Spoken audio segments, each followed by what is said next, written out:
Have we heard anything from the Pentagon about what this blockade will entail? The president, in one of the True Social tweets, says other countries are involved. Do we know which ones? And more broadly, logistically, from a military standpoint, how do you execute something like this? Yeah, look, President Trump has said for quite a while that, well, I will say he's flip-flopped on this point, but he's wanted to build an international coalition to open the Strait of Hormuz. A lot of European countries who could have brought some capabilities to bear were not willing to do that when there was a risk of coming under Iranian fire. That includes the French, the British. So as far as I understand, their positions have not changed. Some of the Gulf states, the UAE, for example, have suggested they would be willing to play some role in this, but they don't have the same level of naval assets to bring to bear in this coalition. So perhaps some support roles from some of those states as well as Israel. But yeah, President Trump has changed his position from we don't need to open the strait to we'll have allies work with us to open the strait to the allies won't do it, forget it, we'll leave and they'll take care of it, to now announcing, I guess, that the U.S. is going to play first and foremost a role in imposing a blockade and in figuring out what gets in and what gets out of the strait. Jeff, just let's take a step back here and try to parse through what exactly this means for the U.S.'s role in the region right now. Is this an escalation in a time where there's supposed to be a ceasefire to negotiate? Yeah, I mean, it's an escalation of sorts. Yes, it's not an escalation of military might yet, although, as I said, but the threats of it are there. Exactly. The threats are still there, and that's how he concluded his most recent Truth Social post, and that's also how he went into the negotiations by saying if they didn't lead to a deal, then the shooting would start again. I think it's actually quite interesting that that's not what he led with here. Instead, he led with this blockade, creating more questions about how that's going to work, which countries are going to be involved. The spot-on question that Christina asked, which is how does the military even execute this? And then leaving the clear conclusion that the U.S. is not moving out of the region, but going to stay. So that's a long way of saying it's an escalation of sorts. And I tell you what, I think it'll be very interesting to see how markets react to this tomorrow, because the fact of any blockade, be it by the United States or other countries, preventing ships from going through the strait, that has been the biggest economic ramification of this war, has been the closing of that strait and the impact on oil prices, which President Trump desperately wants to bring down so that the gasoline prices are, in the United States anyway, are at a more palatable place come November.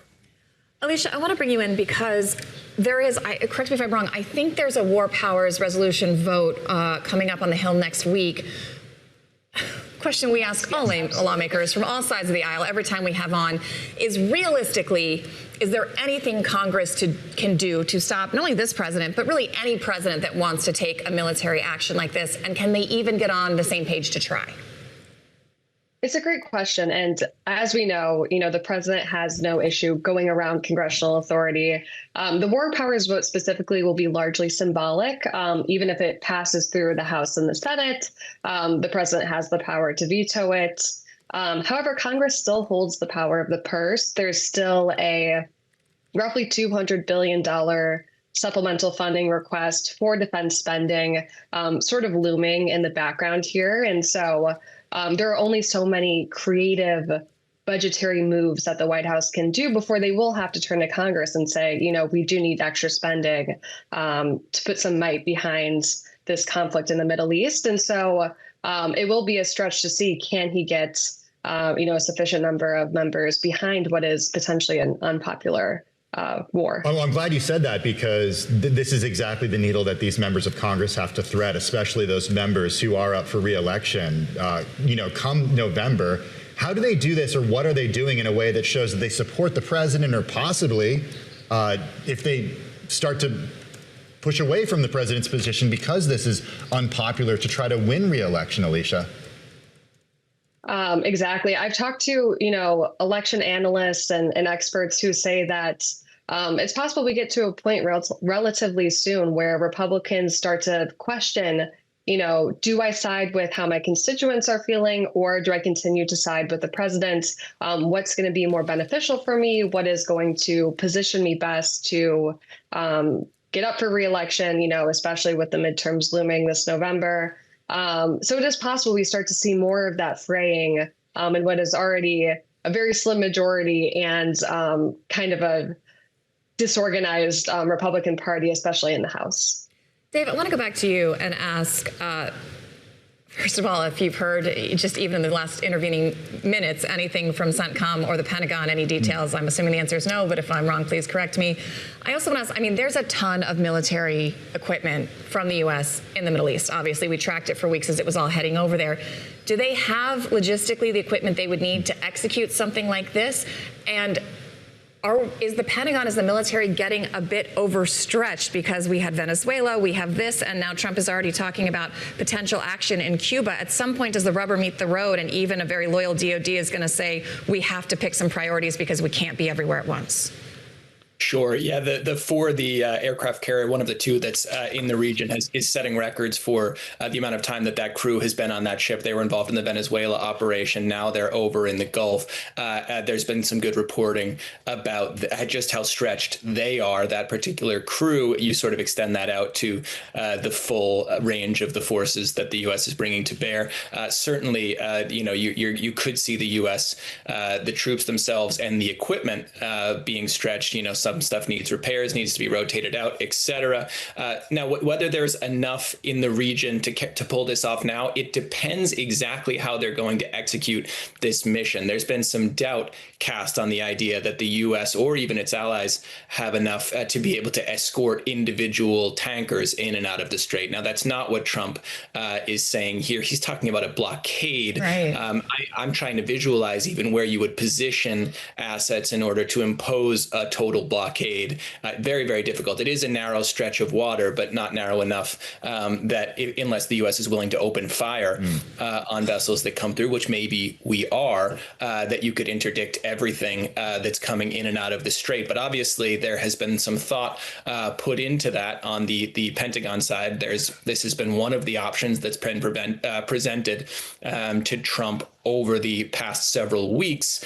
It's going to be a question of how they execute it and whether they then think, okay, we need to bring even more force to bear in the region, which will suggest to people sitting back in the U.S., to lawmakers, et cetera, that this is going to be a longer, costlier, potentially bloodier campaign, depending on what tactics exactly the military is using at a time when they were just sort of preparing the American people for this to be over, right? It was just a few days ago that Pete Hegseth said all of the military objectives had been achieved. President Trump himself was sort of talking in a tone that suggested he thought it was time to get out. And now, after just one day of talks, we could be back into a point where we're looking at an expanding U.S. operation in the Gulf. Now, I don't want to speak too soon. Those announcements were just made minutes before we all came on air. Literally right? minutes ago. We'll give you some leeway there, Dave. We're Yeah. still making sense of it. But yeah, I mean, the signal could be that that the U.S. is stepping up, the operation in and around the Gulf rather than, 1 or 2 more weeks, as President Trump had said previously. Jeff, I'm wondering if you know, and we may not know at this point, who we think got in the president's ear about this, because we talked previously, it seemed to me at least, that the president was kind of saying, well, the strait could be open, the strait could not be open. He'd almost lost interest in it, and now we get this about face and this very forceful tweet language and action from the White House. Do we think this is Vance coming back and giving him a call? Do we think this is someone else in his orbit pushing this? Who does this sound like to you as someone who covers this administration intimately? Well, honestly, Christina, I think it's just reality getting into his ear. I mean, the fact that the strait was an open question mark was a huge vulnerability for this president, for the United States, for the rest of the world.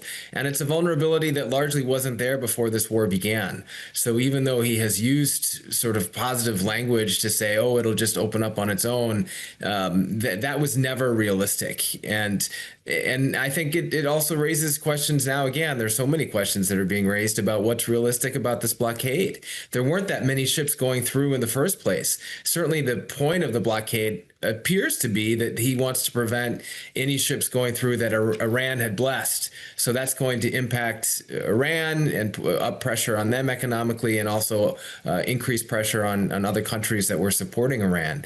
But I don't know the answer to who got into his ear. I think certainly it's he said that Vice President Vance and his other two envoys had briefed him. So I think they would be the last people who he must have been on the phone with.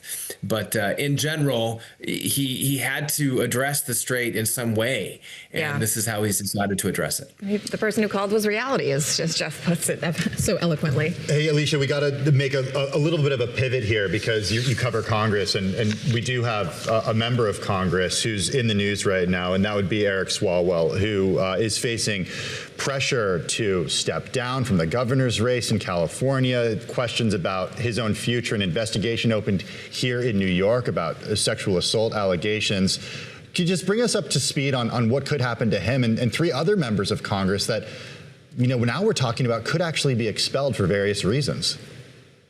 Of course, it's definitely not, a great time in the California governor's race.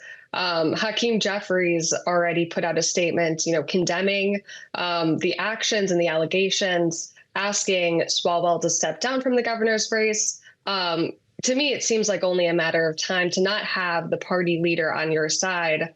It just seems like a grim chance of continuing in that race. And that really shakes things up. It's going to be interesting to see how California plays out. And of course, there's allegations amongst other members in both parties. And so, as the midterms continue to play out, it'll be interesting to see how this all goes.